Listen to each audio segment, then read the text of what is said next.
Welcome back dear student, myself Reshma Kapoor. आज की class में स्टूडेंट हम मार्सिलिया प्लांट की मॉर्फोलॉजी एंड एनाटॉमी की डिटेल स्टडी करेंगे। मार्सिलिया टाइडोफाइटा प्लांट ग्रुप में आता है। Practical point of view and theory point of view दोनों तरह से बहुत इंपॉर्टेंट है। सबसे पहले हम इसकी सिस्टमैटिक पोजीशन को देखते हैं। डिवीजन है इसका फिलिकोफाइटा। फिलिकोफाइटा में ऐसे टाइडोफाइट प्लांट्स रखे गए हैं जिनकी पत्तियाँ बड़ी बड़ी होती है, जिनको मेगाफिलस कहते हैं। ये बड़ी पत्तियां फ्रॉन्ड्स कहलाती हैं। ठीक है, फिलिकोफाइटा में जो टाइडोफाइट प्लांट्स हैं उनको ट्रू फंस भी कहते हैं। ये ट्रू फंस है। क्लास है इसकी लेप्टोस्पोरेंजियोप्सिडा। लेप्टोस्पोरेंजियोप्सिडा में बीजाणुधानी का परिवर्तन लेप्टोस्पोरेंजिएट प्रकार का होता है, जिसमें एक ही कोशिका से पूरी बीजाणुधानी विकसित होती है। इससे पहले जो हमने टाइडोफाइट प्लांट्स पढ़े हैं, जैसे साइलोटम पढ़ा है, सिलेजिनेला पढ़ा है, इक्विसिटम पढ़ा है, उनमें हमने देखा था कि बीजाणुधानी का परिवर्तन कोशिकाओं के समूह से होता है और उस तरह के परिवर्तन को यूस्पोरेंजिएट प्रकार का परिवर्तन कहते हैं। ऑर्डर इसका मार्सिलियस, फैमिली है मार्सिलियसी, जीनस है मार्सिला। कॉमन स्पीशीज अगर हम देखें मार्सिलिया की तो Marsilea hirsuta, Marsilea minuta, Marsilea quadrifolia, Marsilea aegyptiaca, Marsilea rajasthanensis and Marsilea coromandelica. ये इसकी कॉमन स्पीशीज हैं। वैसे इसकी 60 से 65 स्पीशीज नोन है। भारत में 10 स्पीशीज मिलती हैं। राजस्थान में मिलता है Marsilea minuta, Marsilea aegyptiaca, Marsilea rajasthanensis, Marsilea coromandelica. Morphology की अगर हम स्टडी करें तो इसका स्पोरोफाइट प्लांट 3 प्रमुख भागों में विभेदित होता है: राइजोम, रूट्स एंड लीव्स। इसका जो राइजोम है मुख्य तना होता है और वो बहुत ही दुर्बल सा रहता है, भूमि पर ऐसे विसर्पी गति करता हुआ वृद्धि करता है। ठीक है, राइजोम क्रीपिंग नेचर का होता है। राइजोम पर नोड्स एंड इंटरनोड्स होते हैं। नोड से नीचे की ओर जड़ें विकसित होती हैं और ऊपर की ओर पत्तियां निकलती है। इसकी पत्ती में एक लंबा सा पर्णवृंत या पिट्यूल होता है। पिट्यूल बहुत ही स्लेंडर सा ग्रीन सी भाग संरचना होती है, जिसके शीर्ष पर 4 पिन्नी एकांतरित क्रम में व्यवस्थित रहते हैं। ठीक है, ऐसे व्यवस्थित रहते हैं। एक्चुअली में जो इसकी लीफ है वो कंपाउंड लीफ होती है। कंपाउंड लीफ होती है जिसमें एक लीफ, एक सिंपल लीफ का जब मार्जिन से लेकर अंदर तक की ओर कटाव हो जाता है, ठीक है, तो उस तरह से बनी हुई लीफ को हम कहते हैं कंपाउंड लीफ। मार्सिलिया में भी कंपाउंड लीफ मिलती है। 4 पिन्नी बन जाते हैं। 4 पिन्नी का निर्माण 3 द्विभाजी शाखन से होता है, मीन्स 3 बार शाखन होता है। ठीक है, तो जिससे 4 पिन्नी मिल जाते हैं। जब इसकी लीफ यंग होती है स्टूडेंट तो ऐसे कोइल रहती है, इस तरह से कोइल रहती है। इस तरह की कोइलिंग को हम कहते हैं सर्सिनेट कोइलिंग या सर्सिनेट वर्नेशन, और ये फंस का कैरेक्टरिस्टिक फीचर है।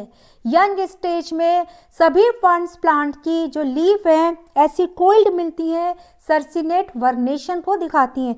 जैसे जैसे कोइलिंग खुलती है, देखिए कोइलिंग खुल रही है तो इसके जो पर्णक है वो सेपरेट होना शुरू हो जाते हैं और फुली मैच्योर लीफ में चारों पर्णक इसके अलग हो जाते हैं। ठीक है, प्लांट का अगर हम देखें तो पिट्यूल के आधार भाग पर हमें एक छोटी सी संरचना जो सेम के बीज के आकार जैसी होती है, एक छोटे से वृंत के द्वारा जुड़ी हुई दिखाई देती है। यंग स्टेज में ग्रीन होती है और मैच्योर होने पर ये डार्क ब्राउन कलर का हो जाता है। इस संरचना को हम स्पोरोकार्प कहते हैं। स्पोरोकार्प, मार्सिलिया में स्पोरोकार्प विशिष्ट संरचना है जो बीजाणुओं के निर्माण के लिए परिवर्तित होती हैं। इस तरह से मार्सिलिया में बीजाणुओं के निर्माण के लिए शंकु नहीं पाए जाते। ठीक है, इनमें सेम की बीज जैसी आकृति के स्पोरोकार्प पाए जाते हैं। स्पोरोकार्प का नंबर स्पीशीज टू स्पीशीज अलग अलग होता है। जैसे कोरोमेंडेलिका में हम देखें तो एक स्पोरोकार्प होता है जो पिट्यूल के आधार भाग पर जुड़ा रहता है। पॉलीकार्पा में हम देखें तो कई सारे स्पोरोकार्प, मैक्सिमम 2 to 20 स्पोरोकार्प होते हैं और सभी स्पोरोकार्प अपने अपने वृंत के द्वारा पिट्यूल पर अलग अलग पॉइंट से जुड़े रहते हैं। मार्सिलिया क्वाड्रिफोलिया में हम देखें तो 2 से 5 स्पोरोकार्प होते हैं और सभी स्पोरोकार्प एक समूह में कॉमन स्टॉक के द्वारा पिट्यूल पर जुड़े रहते हैं। माइन्यूटा में 2 से 6 स्पोरोकार्प हो सकते हैं और ये सभी स्पोरोकार्प एक समूह में एक कॉमन पॉइंट के द्वारा जुड़े रहते हैं। ठीक है, तो इस तरह से मार्सिलिया में स्पोरोकार्प पाए जाते हैं, ये आपको याद रखना है। अब हम इसकी एनाटॉमी को देखते हैं। सबसे पहले हम स्टडी करते हैं टीएस ऑफ राइजोम की, राइजोम का ट्रांसफर या अनुप्रस्थ काट। जब भी हम सेक्शन कटिंग करते हैं, चाहे टाइडोफाइटा प्लांट्स के हो या जिम्नोस्पर्म या एंजियोस्पर्म, इनकी हम डबल स्टेनिंग करते हैं। एक बार अपने सेक्शन को हम स्टेन करेंगे सैफरेनिन से, जिससे सिंपल टिश्यूज स्टेन ले लेते हैं, एंड देन फिर हम फास्ट ग्रीन से स्टेनिंग करते हैं, जिससे वैस्कुलर बंडल हैं स्क्लेरेंकाइमेटस सेल से उनकी स्टेनिंग हो जाती है। तो इस तरह से स्टेनिंग में हमने 2 स्टेन यूज़ करा है। इस प्रोसेस को हम डबल स्टेनिंग कहते हैं। अब अगर हम इसका सेक्शन को जब माइक्रोस्कोप से स्टडी करते हैं तो हमें 3 डिफरेंट रीजन्स दिखाई देते हैं। सबसे बाहर की ओर होता है एपिडर्मिस। एपिडर्मिस पैरेन्काइमेटस सेल्स का बना हुआ एक परतीय संरचना है, जिसकी कोशिकाएं पास पास व्यवस्थित होती हैं। कोशिकाओं के बीच में गैप नहीं होता और रंध्र नहीं पाए जाते। एपिडर्मिस के नीचे कॉर्टेक्स का विस्तृत क्षेत्र होता है। ये कॉर्टेक्स 3 प्रमुख भागों में विभेदित होता है। ठीक है, outer cortex, middle and inner cortex. ठीक है, आउटर कॉर्टेक्स की जो सेल्स होती है वो पैरेन्काइमा ऊतक की बनी होती है। इसमें एपिडर्मिस के नीचे बड़े बड़े एयर चैम्बर्स मिलते हैं, वायु कोश मिलते हैं, इसलिए हम आउटर कॉर्टेक्स को एरेनकाइमा भी कहते हैं। ठीक है, एरेनकाइमा, एरेनकाइमा भी कहते हैं। ये एयर चैम्बर्स जो हैं आपस में एक पैरेन्काइमा की एक परत के द्वारा, एक प्लेट के द्वारा आपस में सेपरेट रहते हैं। मिडिल कॉर्टेक्स स्क्लेरेंकाइमा का बना होता है, ये स्क्लेरेंकाइमेटस रीजन है, दृढ़ ऊतक है ये। उसके बाद इनर कॉर्टेक्स अगेन पैरेन्काइमा का बना होता है, मृदु ऊतक का। इस भाग में कहीं कहीं पर टैनिन है, स्टार्च है, ये भी पाया जाता है। राइजोम का अगर हम स्टील देखें तो इसका स्टील एम्फीफ्लोइक साइफनो स्टील होता है। ठीक है, मीन्स सेंटर में पित्त होता है, सेंटर में पित्त पाया जाता है और जाइलम के बाहर और अंदर दोनों तरफ एंडोडर्मिस, पेरिसाइकल एंड फ्लोएम की एक वलय होती है। इस तरह से इसमें जाइलम में अंदर की ओर एक inner phloem, then inner endodermis, inner pericycle, then inner endodermis और फिर पित्त। ठीक है, इस तरह से मिलता है। जाइलम के जस्ट बाहर outer phloem, then outer pericycle, then outer endodermis, outer endodermis.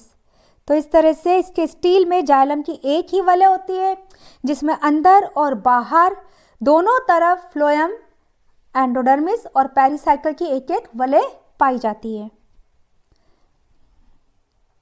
पिट्यूल का टीएस देखें। पिट्यूल के सेक्शन को भी हम डबल स्टेन करते हैं। इसमें भी सबसे बाहर की परत एपिडर्मिस होती है, सबसे बाहर एपिडर्मिस पाया जाता है। देन कॉर्टेक्स 2 भागों में विभेदित होता है, outer cortex and inner cortex. ठीक है, आउटर कॉर्टेक्स में बड़े बड़े एयर चैम्बर्स होते हैं जो आपस में पैरेन्काइमा की एक परत द्वारा, एक प्लेट के द्वारा सेपरेट रहते हैं। इनको हम एरेन्काइमा भी कहते हैं, एरेन्काइमा। इनर कॉर्टेक्स जो है पैरेन्काइमा का ही बना होता है और उसमें भी प्रचुर मात्रा में कहीं कहीं पर टैनिन है, स्टार्च है, इनका संग्रहण मिलता है। स्टील अगर हम देखें, पिट्यूल का स्टील देखें तो प्रोटो स्टील होता है। प्रोटो स्टील मीन्स जिसमें पित्त एब्सेंट रहता है। सेंटर में जाइलम पाया जाता है। जाइलम इसमें वी की दो प्लेट्स की फॉर्म में होता है, ऐसे दो प्लेट्स होती हैं वी की।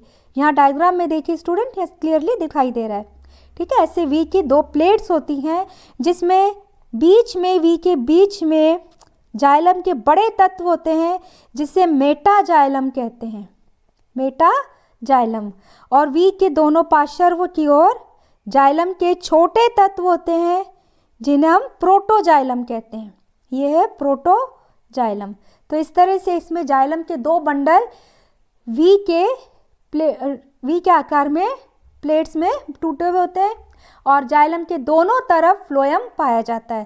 तो बहुत सिंपल इसका स्टील है, ठीक है, प्रोटो स्टील है, पिथ एब्सेंट है और जाइलम वी के आकार की प्लेट्स में टूटा हुआ होता है। ये आपको ध्यान में रखना है। स्टील में सबसे बाहर एंडोडर्मिस एंड देन पेरिसाइकल की एक परत पाई जाती है।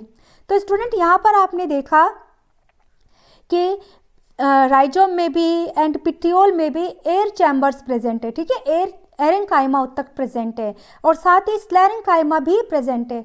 तो इस तरह से ये जो फीचर्स हैं ये हाइड्रोफाइट्स एंड जीरोफाइट्स दोनों कैरेक्टर्स को दिखा रहा है, ठीक है। एयर चैम्बर्स का प्रेजेंट होना एक जलोदभिद या हाइड्रोफिटिक कैरेक्टरिस्टिक फीचर है एंड स्क्लेरेंकाइमेटस टिश्यू का प्रेजेंट होना वो एक जीरोफिटिक फीचर है। नाउ लीफलेट और पिन्नी का सेक्शन। पिन्नी का जब हम स्टेनिंग करते हैं तो हमें आउटर एंड इनर एपिडर्मिस दिखाई देती है जिससे हम अपर एंड लोअर एपिडर्मिस भी कहते हैं, ठीक है। एपिडर्मिस दो स्पष्ट परतों में दिखाई देती है, upper epidermis and lower epidermis, ऐसे, ठीक है। एपिडर्मल की सेल्स जो है पैरेन्काइमेटस होती है। इसकी जो जलोदभिद जातियां हैं उन जलोदभिद जातियों में स्टोमेटास जो है सिर्फ अपर एपिडर्मिस पर मिलते हैं, लेकिन ऐसी स्पीशीज जो मडी प्लेसेस में पाई जाती है, कीचड़ युक्त जगहों पर वृद्धि करती हैं, उनमें अपर एंड लोअर दोनों एपिडर्मिस पर रंध्र पाए जाते हैं। एपिडर्मिस के बीच में मीजोफिल टिश्यू होता है, ठीक है, मीजोफिल टिश्यू होता है। ये mesophyll tissue palisade and spongy parenchyma में डिफ्रेंशिएटेड होता है। पैलिसेड की जो सेल्स होती हैं वो पैरेन्काइमेटस इलोंगेटेड होती है, दीर्घित होती है। ये आपको ध्यान रखना है स्टूडेंट, ठीक है। पत्तियों का upper epidermis and lower epidermis के बीच में घिरा हुआ उत्तक मीजोफिल कहलाता है। मीजोफिल एक ही टाइप का भी हो सकता है या दो में डिफ्रेंशिएटेड भी हो सकता है, ठीक है। मार्सिलिया में mesophyll palisade and spongy parenchyma में डिफ्रेंशिएटेड होता है। पैलिसेड की सेल्स हमेशा इलोंगेटेड होती हैं, ऐसे दीर्घित सी बनाते हैं और इनमें प्रचुर मात्रा में क्लोरोप्लास्ट होता है। साथ ही कोशिकाओं के बीच में गैप नहीं होता, इस जगह नहीं पाई जाती।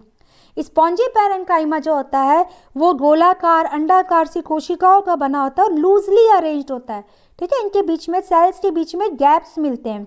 साथ ही मार्सिलिया के लीफलेट में स्पॉन्जी पैरेन्काइमा में बहुत बड़े बड़े से एयर चैम्बर्स बन जाते हैं जिनको हम एरेन्काइमा भी कहते हैं, ठीक है। स्टील इसका सिंपल कंसेंट्रिक स्टील है, कंसेंट्रिक स्टील है। सेंटर में जाइलम है और जाइलम चारों तरफ से फ्लोएम से घिरा होता है। सबसे बाहर की ओर एंडोडर्मिस देन पेरिसाइकल की एक रिंग होती है। रूट का अगर हम टीएस देखें तो इसके रूट के ट्रांसफर सेक्शन में भी हमें स्पष्ट रूप से एपिडर्मिस, कॉर्टिकल रीजन या कॉर्टेक्स एंड स्टीलर रीजन, तीन डिफरेंट रीजन दिखाई देते हैं। एपिडर्मिस बहुत सिंपल सरल एक स्तरीय है जिसकी कोशिकाएं पास पास होती है, ये नियमित होती है। कॉर्टेक्स जो इसका है दो डिफरेंट रीजन्स में विभेदित होता है। आउटर कॉर्टेक्स जिसे एरेन्काइमा भी कहते हैं, बड़े बड़े एयर चैम्बर्स मिलते हैं, एंड इनर कॉर्टेक्स, ठीक है। इसका जो इनर कॉर्टेक्स होता है वो स्क्लेरेन्काइमेटस सेल्स का बना होता है। स्टील अगर हम देखें रूट का तो रूट के स्टील में प्रोटो स्टील है, रूट का stele protostele, xylem, diarch and exarch होता है।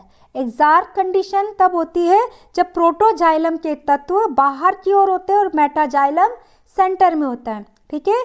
तो इसमें दो जाइलम के समूह होते हैं, सेंटर में मेटाजाइलम, ये बड़ा जाइलम के तत्व हैं, और बाहर परिधि की ओर छोटे जाइलम के तत्व या प्रोटोजाइलम पाया जाता है।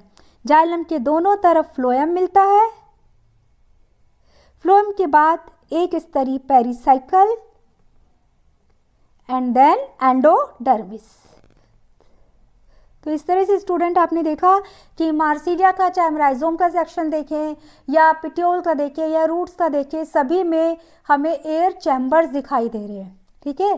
साथ ही स्क्लेरेंकाइमेटस सेल्स मिल रही हैं, ठीक है। तो ये इसका विशिष्ट लक्षण है। हाइड्रोफिटिक एंड जीरोफिटिक दोनों कैरेक्टर्स को मार्सिलिया जो है शो करता है। So student, today we discussed morphology and anatomy of Marsilea plant. जल्दी ही हम मार्सिलिया में रिप्रोडक्शन की स्टडी करेंगे। स्टूडेंट, इस चैनल पर कंपटीशन से रिलेटेड वीडियो भी अपलोड किए जाते हैं, इसलिए प्लीज़ मेरे चैनल को सब्सक्राइब करें, लाइक करें और शेयर करें, मेरे साथ में जुड़े रहें। Thank you student.